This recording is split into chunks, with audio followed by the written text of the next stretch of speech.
Among camera aficionados and hybrid shooters, there's a simmering anticipation.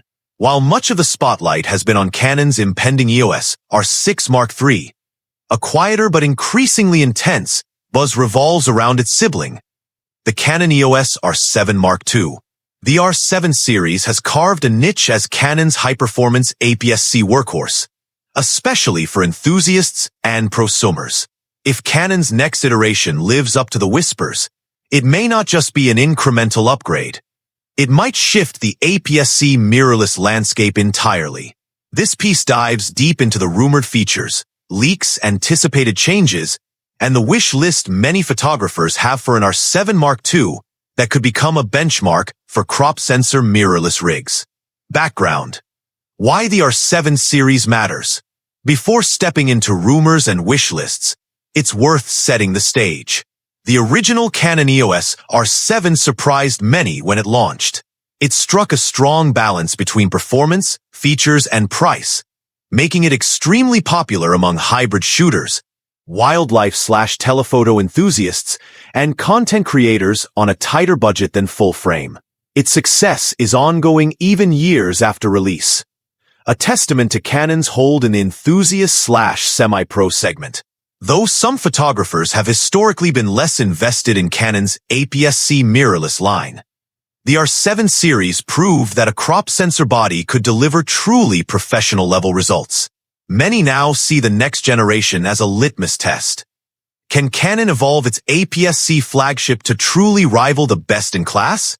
As with all forthcoming gear, the details here are speculative, but informed by trends, Canon's product direction, and community expectations. Current baseline. The original EOS R7 features a 32.5 megapixel sensor, a sweet spot between resolution and high ISO/dynamic range performance. What many want. Some users have lobbied for a bump nearer 40 MP, comparable in spirit to Fujifilm's X-series pushes. That would push the resolution envelope for crop sensors, but may strain low light or readout performance if not engineered perfectly. Likely reality. Canon might refine or re-architect the 32 to 33 MP range sensor, rather than leap to 40 MP. Enhancements might include a stack sensor, like in Canon's R3 or R1. Seems less probable. It would raise costs significantly and may overshoot the budget expectations for the APS-C market. Going shutterless? One bold possibility. Canon phases out a mechanical shutter entirely on the R7 Mark II.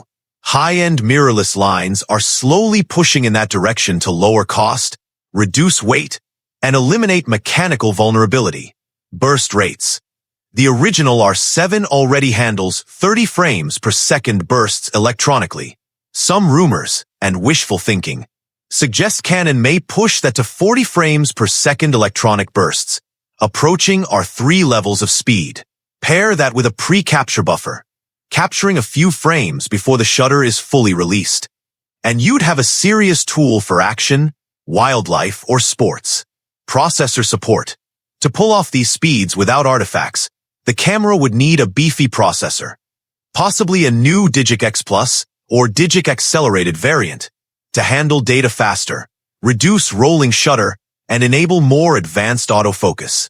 Grip and handling. Many users have noted that the original R7, while compact, can feel a little cramped for large-handed shooters. There's a strong call for a slightly larger, more comfortable grip. Repositioned dials, a more intuitive button layout, and perhaps a deeper handhold would help greatly. Top LCD or info panel. While this might be reserved for high-tier bodies, adding a top status display would instantly elevate usability for serious shooters. Real-time settings feedback, without needing to flip screens, is a desirable feature for many. Durability and ruggedness. The 7D series legacy looms large here. Many wildlife, sports, and adventure photographers expect extreme weather sealing, magnesium alloy construction, resistance to shock, dust, rain, temperature extremes, etc. If Canon can bring those traits closer into the R7 Mark II design, it would win substantial trust in challenging environments. Control surfaces. Larger dials, knurled wheels, customizable back/front command wheels, and improved tactile surfaces, grip rubber,